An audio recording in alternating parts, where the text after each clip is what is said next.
Who discovered America? Most people would answer the same way, Christopher Columbus. After all, that's what many of us learned in school. But here's the problem. It's wrong.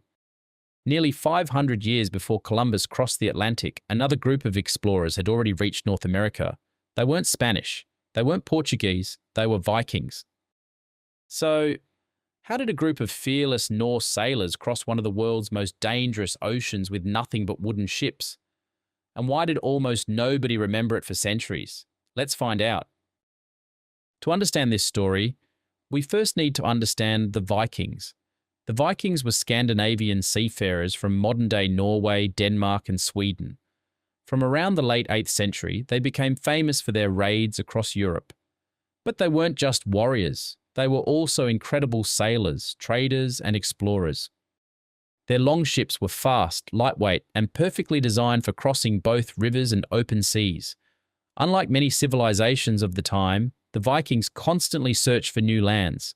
Sometimes they wanted farmland, sometimes they wanted wealth, and sometimes they simply wanted to see what lay beyond the horizon. Everything changed because of one man, Eric the Red. After being exiled from Iceland for murder, Eric sailed west and discovered Greenland. He founded Viking settlements there around the year 985. One of his sons, Leif Erikson, grew up hearing stories about mysterious lands even farther west. Around the year 1000 AD, Leif gathered a small crew and sailed into the unknown. His voyage took him across the icy North Atlantic. Eventually, they reached land. Not Greenland, not Iceland, a completely new continent. The Vikings called it Vinland. Most historians believe this place was located in what is now Newfoundland, Canada. Vinland looked completely different from Greenland. It had forests, fresh water, wild animals, and enough resources to build new settlements. The Vikings cut timber, explored the coastline, and spent time living there. For centuries, people believed these stories were only legends written in Viking sagas, but then everything changed. In 1960, archaeologists made an extraordinary discovery in northern Newfoundland.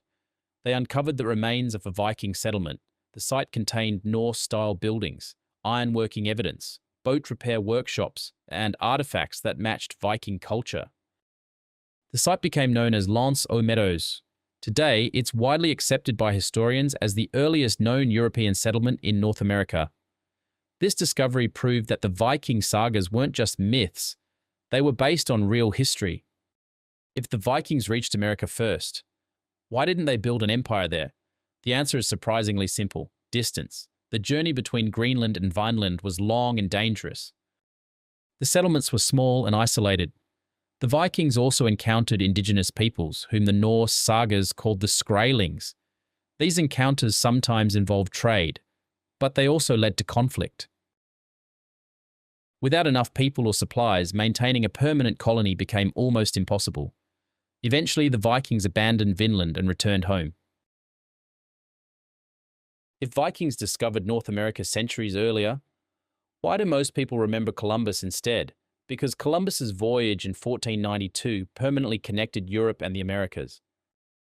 His expeditions sparked continuous exploration, colonization, trade, and dramatic changes that reshaped world history. Leif Erikson reached America first, but Columbus changed the course of history. Those are two different achievements. So, did Christopher Columbus discover America? Not exactly. The evidence tells a different story. Nearly 500 years earlier, Viking explorers had already crossed the Atlantic and set foot on North America. History is full of stories like this, where the truth is far more fascinating than the version most of us learned in school. If you enjoyed discovering the hidden side of history, subscribe to Stick Chronicles, because every week we'll uncover another incredible story from the past.